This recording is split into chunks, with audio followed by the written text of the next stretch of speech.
পড়াশোনা করবেন আমাদের মহাবিদ্যালয়ে, তাদের প্লেসমেন্ট পাস করার পর কোথায় প্লেসমেন্টের ব্যবস্থা করা যায়।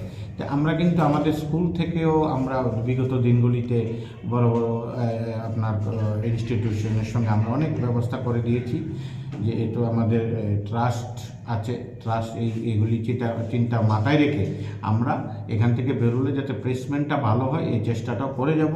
পাশাপাশি আমাদের স্কুল বিদেশে ইউএসের সঙ্গেও টাই আপ ছিল, আমরা চেষ্টা করছি আগামী কিছুদিনের মধ্যে এই কলেজকেও বিদেশের সঙ্গে একটা টাই আপ গঠন করার জন্য। আমরা আশা করছি এই শিক্ষাবর্ষে একটা আমরা টাই আপ করতে পারবো এই কলেজটাকে। আর যেটা মূলত হচ্ছে কোর্স, যে কোর্সগুলি দেখা যায় অনেক কলেজেই নাই, ত্রিপুরা ইউনিভার্সিটি কর্তৃপক্ষ আমাদেরকে কিছু কোর্স দিয়েছে যেগুলিতে স্টুডেন্ট যেমন এমনি তো বিএ বিএসসি বিকম আছে, পাশাপাশি বিবিএতে খুব আপনার ভর্তি হতে গেলে অনেক রকম পরীক্ষা এক্সাম এগুলি দিতে, আমাদের এখানে বিবিএ বিসিএ।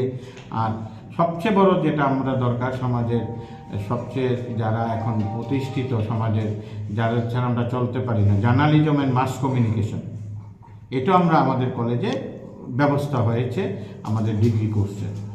আমরা যে বিষয়গুলি ম্যাডাম বললেন, খেলোয়াড়দের জন্য ব্যবস্থা, স্কলারশিপ দেওয়া, এগুলি কমই দেখা যায়, কিছু কিছু জায়গায় আছে, কিন্তু যেহেতু আমাদের ফাউন্ডার ডক্টর বৃন্দাবন বিহারী দাস কাটিয়া বাবাজি মহারাজ ইচ্ছা প্রকাশ করেছেন যে এখানে সব রকমের স্কলারশিপ দেওয়ার জন্য আমরা আগামী কালকে থেকে আমাদের ফর্ম দেওয়া শুরু হবে।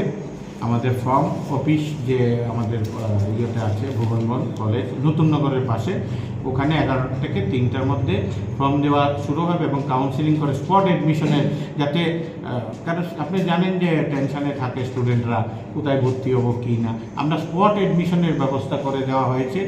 তার জন্য আপনাদের সহযোগিতা চাই, এখানে যারা গণ্যমান্য আমাদের সাংবাদিক বন্ধুরা এসছেন, এবং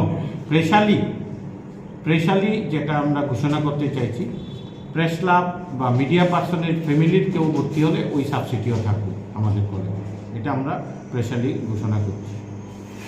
এই হচ্ছে মোটামুটি। কতটা কোর্স নিয়ে শুরু হচ্ছে প্রথম? কোর্সগুলি কয়টা কোর্স নিয়ে শুরু হচ্ছে ম্যাডাম বলুন। আচ্ছা।